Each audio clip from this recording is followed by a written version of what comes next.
Hello दोस्तों, कैसे हैं आप सब लोग। उम्मीद करता हूं काफी अच्छे होंगे। तो दोस्तों आज 3 आईपीओ में अप्लाई करने के लिए आखिरी दिन था। स्काईवेज आईपीओ, सिम्बायोटेक आईपीओ और हाईटेक आईपीओ। तो तीनों आईपीओ को बम्पर सब्सक्रिप्शन देखने को मिला। शानदार सब्सक्रिप्शन है।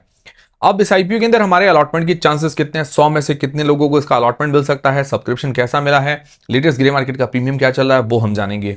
उसके अलावा कल की तारीख में अन्नू प्रोजेक्ट्स जो आईपीओ है उस आईपीओ में अप्लाई करने के लिए आखिरी दिन है, तो फाइनल अपडेट जानेंगे। उसके अलावा कल की तारीख में 2 आईपीओ ओपन होने वाले हैं, ESDS सॉफ्टवेयर और प्रायोरिटी ज्वेल्स आईपीओ। तो दोनों आईपीओ का लेटेस्ट अपडेट भी जान लेंगे और रिव्यू का जो वीडियो है आपको कल सुबह तक मिल जाएंगे। लगभग 6 बजे के आसपास मैं कोशिश करूंगा ESDS और 9 बजे या 10 बजे के आसपास आपको प्रायोरिटी ज्वेल्स रिव्यू लगभग कोशिश करूंगा, वरना थोड़ा लेट हो जाए तो अलग चीज है। मतलब मेरी कोशिश पूरी रहेगी। और बाकी सारे आईपीओ का भी अपडेट देते हैं इस वीडियो के अंदर। वीडियो शुरू करने से पहले टेलीग्राम, इंस्टाग्राम, व्हाट्सएप, फेसबुक सबकी लिंक डिस्क्रिप्शन के अंदर ज्वाइन कर लीजिए ताकि छोटा मोटा अपडेट जानकारी मिलती रहे। और इस वीडियो के अंदर मैं सारी चीजें क्लियर करूंगा। डिसीजन आपको अपनी रिस्क, अपना एनालिसिस लगा के बनाना। मेरी तरफ से कोई भी बाय और सेल का रिकमेंडेशन नहीं है। सबसे पहले दोस्तों ऑगमोंट आईपीओ है, उसका अलॉटमेंट स्टेटस आ जाने वाला है। हो सकता है वीडियो लाइव होने तक इसका अलॉटमेंट स्टेटस हमें देखने को मिल जाए।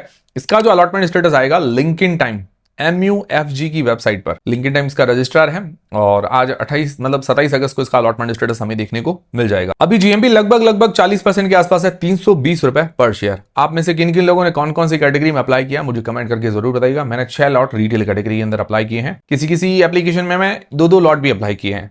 फिर दोस्तों आप जानते हैं आज 3 आईपीओ में जो अप्लाई करने के लिए आखिरी दिन था, सब्सक्रिप्शन वगैरह कैसा मिला। सबसे पहले स्काईवेज आईपीओ। तो स्काईवेज आईपीओ टोटल 71 गुना 71 टाइम सब्सक्राइब हुआ है। बढ़िया सब्सक्रिप्शन है जिसमें करीब इस पर पैसे लगे 29,000 करोड़ रुपए के आसपास। जिसमें QIBs ने आखिरी टाइम में बढ़िया सब्सक्रिप्शन देखने को मिला। QIBs की तरफ से 139 गुना के आसपास। QIBs ने अकेले ने 16,000 करोड़ रुपए के आसपास लगाए हैं। बढ़िया बात है, मतलब आधे से ज्यादा पैसा बढ़िया है। फिर NII कैटेगरी 87 टाइम्स लगभग 7600 करोड़ रुपए NIIs ने लगाए हैं। रिटेल पोर्शन 25 गुना के आसपास लगभग 5000 करोड़ रुपए के आसपास रिटेलर्स ने पैसा लगाया। मतलब ओवरऑल बढ़िया सब्सक्रिप्शन देखने को मिला है। आप में से किन किन लोगों ने कौन कौन सी कैटेगरी में कितने कितने लॉट अप्लाई किए हैं कमेंट करके मुझे जरूर बताइएगा।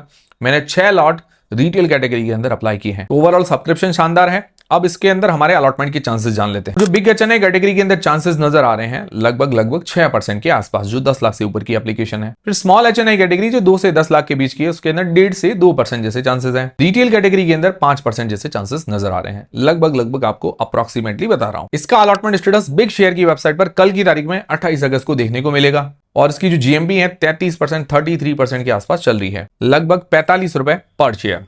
फिर दोस्तों सिम्बायोटेक आईपीओ, इसको भी सब्सक्रिप्शन सिमिलर टाइप का 71 टाइम्स ही मिला है जैसा स्काईवेज को मिला है, बट इस पर पैसे थोड़े ज्यादा लगे हैं। इस पर लगभग पैसा लगा है 90,000 करोड़ रुपए के आसपास और उस पर लगा था 29,000 करोड़ रुपए। 3 गुना ज्यादा इस पर पैसा लगा क्योंकि इसका इश्यू साइज वगैरह बड़ा है। QIB पोर्शन 172 गुना के आसपास सब्सक्राइब हुआ है, करीब 60,000 करोड़ रुपए के आसपास। तो QIBs ने पैसा लगाया, QIBs की तरफ से ज्यादा सब्सक्रिप्शन है, अच्छी बात है। NIA पोर्शन 73 टाइम्स 20,000 करोड़ रुपए के आसपास NIAs ने पैसा लगाया है। रिटेल पोर्शन लगभग 13 गुना के आसपास सब्सक्राइब हुआ है। रिटेलर्स की तरफ से लगभग 8,000 करोड़ रुपए के आसपास पैसा लगा। ये लगभग आपको बता रहा हूं। ओवरऑल बढ़िया सब्सक्रिप्शन, शानदार सब्सक्रिप्शन। आप में से किन किन लोगों ने कौन कौन सी कैटेगरी में कितने लॉट अप्लाई किए कमेंट करके मुझे जरूर बताइएगा। मैंने पर्सनली इसके अंदर 6 लॉट रिटेल कैटेगरी के अंदर अप्लाई किए हैं। इसका भी अलॉटमेंट स्टेटस जो है लिंक्डइन टाइम की वेबसाइट MUFG की वेबसाइट पर देखने को मिलेगा कल की तारीख में 28 अगस्त को। अब इस आईपीओ के अंदर हमारे अलॉटमेंट के चांसेस कितने, 100 में से कितने लोगों को इसका अलॉटमेंट मिलेगा। तो बिग HNI कैटेगरी जो 10 लाख से ऊपर की एप्लीकेशन है उसके अंदर लगभग 6% जैसे सेम उसके अंदर थे। स्मॉल HNI कैटेगरी के अंदर 2%, रिटेल कैटेगरी के अंदर 10%। इसके अंदर चांसेस थोड़े ज्यादा इसीलिए हैं क्योंकि इसका इश्यू साइज थोड़ा बड़ा है, तो रिटेल कैटेगरी के अंदर थोड़े से ज्यादा चांसेस है हमारे। फिर इसकी GMP थोड़ी सी डाउन हुई है, अभी 25% के आसपास GMP है, 250 रुपए पर शेयर। फिर दोस्तों हाईटेक आईपीओ, इसने तो लगभग दोहरा शतक मार लिया, 244 गुना ये सब्सक्राइब हुआ है। बढ़िया बात है क्योंकि छोटा इश्यू साइज था, इस हिसाब से सब्सक्रिप्शन के फिगर थोड़े ज्यादा बड़े नजर आ रहे हैं। इस पर पैसा लगा 23,000 करोड़ रुपए के आसपास, 23,000 करोड़ रुपीस। अच्छा पैसा लगा है, छोटा इश्यू साइज के हिसाब से बढ़िया पैसा है। QIBs की तरफ से 255 गुना के आसपास सब्सक्रिप्शन देखने को मिला है। 7,000 करोड़ रुपए के आसपास QIBs ने पैसा लगाया है। NII पोर्शन 400 गुना 8,000 करोड़ रुपए के आसपास NIIs ने पैसा लगाया। मतलब NIIs की तरफ से ज्यादा पैसा लगा है। जनरली छोटे साइज के आईपीओ में ऐसा ही देखने को मिलता है। रिटेल पोर्शन 170 गुना और रिटेलर्स की तरफ से भी लगभग 8,000 करोड़ रुपए के आसपास लगे। मतलब रिटेलर्स NIIs लगभग बराबर है, QIB से ज्यादा सब्सक्रिप्शन है। ये छोटे साइज के आईपीओ में जनरली देखने को मिलता है। तो अब आईपीओ के अंदर हमारे अलॉटमेंट के चांसेस कितने, 100 में से अंदाजन कितने लोगों को अलॉटमेंट मिल सकता है। तो बिग HNI कैटेगरी के अंदर सिर्फ 1.6% जैसे चांसेस है 100 में से। स्मॉल HNI कैटेगरी के अंदर 1% से कम के चांसेस हैं, बट कितने हैं तो 500 में से एक को इसका अलॉटमेंट मिलेगा लगभग स्मॉल HNI कैटेगरी के अंदर जो 2 से 10 लाख के बीच की एप्लीकेशन है। रिटेल कैटेगरी के अंदर भी 1% से कम के चांसेस है, बट कितने हैं? 150 में से लगभग एक को इसका अलॉटमेंट मिलेगा, 150 लोगों में से। इसकी जीएमपी अभी 44 रुपीज और यानी 85% के आसपास चल रही है, लगभग। ठीक है, बाकी जीएमपी का अंदाजा इसके भरोसे नहीं रहना है। तो जीएमपी अभी इसकी देखा जाए तो बहुत ही शानदार चल रही है। देखते हैं आगे कैसी डिमांड रहती है, किसको अलॉटमेंट मिलता है।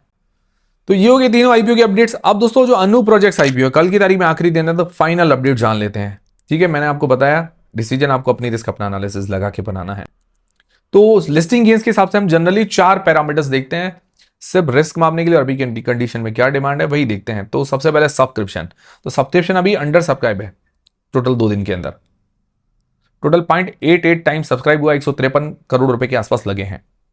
क्यूआईबी पोर्शन फुल्ली सब्सक्राइब हो गया है, बाकी सारे पोर्शन अंडर सब्सक्राइब है, क्योंकि क्यूआईबी पोर्शन छोटा ही है, इसके अंदर 10% का है, बाकी पोर्शन बड़े हैं। रिटेल पोर्शन 50% का है। तो अभी सब्सक्रिप्शन के मामले में आधा पॉइंट देना चाहूंगा। फिर बात आती है जीएमपी सिर्फ 4% के आसपास है, 4 रुपए पर शेयर, मतलब डिमांड काफी कम है, तो उसके अंदर मैं 0 पॉइंट देना चाहूंगा। फिर बात आती है वैल्यूएशन की, मतलब महंगी है सस्ती है, तो उसके अंदर मैं 1 पॉइंट इसको देना चाहूंगा, क्योंकि इसकी वैल्यूएशन फेयर नजर आती है P wise, price to book wise. और एंकर लिस्ट इसकी आई नहीं है, क्योंकि इन्होंने एंकर पोर्शन रखा नहीं है, तो एंकर लिस्ट के अंदर 0 पॉइंट मिलता है। तभी इसके जो पॉइंट बन रहे हैं 4 में से 1.5, ठीक है, तो मतलब थोड़ा रिस्की पॉइंट्स बन रहे हैं। ठीक है, इससे मैंने एंकर लिस्ट, जीएमपी और सब्सक्रिप्शन यही डेटा बताया है, उसके अलावा कुछ नहीं है, इसके भरोसे नहीं रहना है। अब लॉन्ग टर्म के हिसाब से जो लोग अप्लाई करना चाहते हैं, तो पॉजिटिव्स और नेगेटिव्स देख लेते हैं, थोड़ी क्लैरिटी आ जाएगी आपको।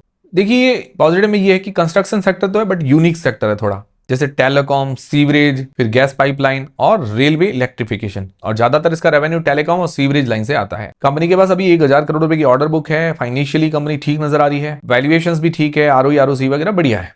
और नेगेटिव क्या है? नेगेटिव देखिए ऐसा बड़ा विशेष नेगेटिव नहीं है, ठीक है, बट एक चीज है कॉन्टीजेंट लायबिलिटी, वो थोड़ा बहुत 100 करोड़ रुपए के आसपास है। बट क्या है कि कॉन्टीजेंट लायबिलिटी ऐसी चीज है कि भाई वो गारंटी होती है, ठीक है ना। इसको अभी फाइनेंशियल में अगर एकदम से काउंट करेंगे तो वो भी सही नहीं होगा। बाकी दूसरी चीज ये है कि भाई हाँ, ये रिस्क दिमाग में रखते हुए चलना है कि मान लो कभी कभार वो जिसकी गारंटी लेते हैं वो फेल हो जाता है, तब इनको पे करने पड़ते हैं, ये चीज होती है। तो ये चीज आप नजर में रख सकते हैं। बाकी कुछ केसेस पेंडिंग वगैरह है, वो भी है। बाकी रिटेल पोर्शन ज्यादा है, क्यूआईबी पोर्शन कम है, एंकर वगैरह नहीं होंगे, तो वो बहुत थोड़ा दिक्कत देगा, इसके कारण थोड़ी वॉलेटिलिटी रह सकती है। अब ओवरऑल ये है कि भाई सेक्टर वाइज तो ज्यादा दिक्कत नहीं है, जैसे फाइनेंशियल्स अभी ऑन पेपर देखे तो ज्यादा दिक्कत नहीं है। हाँ, कॉन्टीजेंट लायबिलिटी का पीछे दिक्कत है, आगे आने वाले टाइम में कुछ अगर लफड़ा हो तो वो दिक्कत हो सकती है। बाकी मैंने आपको बताया कि इसके अंदर क्यूआईबी पोर्शन कम है, एंकर लिस्ट नहीं है, तो इसके कारण थोड़ा अनसर्टेनिटी या वॉलेटिलिटी रह सकती है, थोड़ी स्थिरता जो कहते हैं शेयर के अंदर, क्योंकि रिटेल पार्टिसिपेशन अगर ज्यादा होगा तो अस्थिरता रह सकती, ये चीज हो सकती है। तो ओवरऑल लॉन्ग टर्म में थोड़े रिस्क पॉइंट्स तो है। बाकी आप लोग क्या करने वाले, अप्लाई करेंगे नहीं करेंगे, कमेंट करके जरूर बताइएगा। बाकी लॉन्ग टर्म लिस्टिंग इस दोनों के हिसाब से जो अट्रैक्शन है वो थोड़ा सा अभी कम दिख रहा है। बाकी बाय सेल का रिकमेंडेशन नहीं है, जो भी आप डिसीजन बनाए अपनी रिस्क अपना एनालिसिस लगा के बनाए। फिर दोस्तों कल की तारीख में 2 आईपीओ ओपन होने वाले हैं, एक तो ईएसडीएस सॉफ्टवेयर, दूसरा है प्रायोरिटी ज्वेल्स। सबसे पहले ईएसडीएस सॉफ्टवेयर की अगर बात करें तो इसकी जीएमपी 80% के आसपास है, 350 रुपए पर शेयर। ठीक है, कल की तारीख में सुबह आपको रिव्यू का वीडियो मिल जाएगा। अभी क्या है कि अभी जितना जल्दी मैं कर रहा हूं कोशिश, जो वीडियो बन रहे हैं वो बना के आपको दे रहा हूं। तो ये 28 से लेकर 1 सितंबर के बीच में ओपन रहेगा। फिर प्रायोरिटी ज्वेल्स आईपीओ, ये भी 28 अगस्त से लेकर 1 सितंबर के बीच में। इसकी जीएमपी अभी 18% के आसपास है, 36 रुपए पर शेयर। फिर दोस्तों जो अपकमिंग आईपीओ, एक तो पर्पल, उसकी भी ग्रे मार्केट के अंदर डिमांड ओपन नहीं हुई है। रेज ऑफ बिलीफ, उसकी 4% के आसपास जीएमपी है, डिमांड कम है, लगभग 8 रुपए पर शेयर। फिर एक और नया आईपीओ है दीपा ज्वेलर्स आईपीओ, उसकी जीएमपी 23% के आसपास है, 40 रुपए पर शेयर। ठीक है, ये थे सारे आज के अपडेट्स। और टेमसेंस आईपीओ पर लिस्टिंग डे स्ट्रेटेजी वाला वीडियो मैं बना चुका हूं। और ल्यूमिनो आईपीओ की अगर बात करें तो ल्यूमिनो आईपीओ फुल्ली सब्सक्राइब हो चुका है, उसके बारे में मैंने अपडेट डाल दिया है।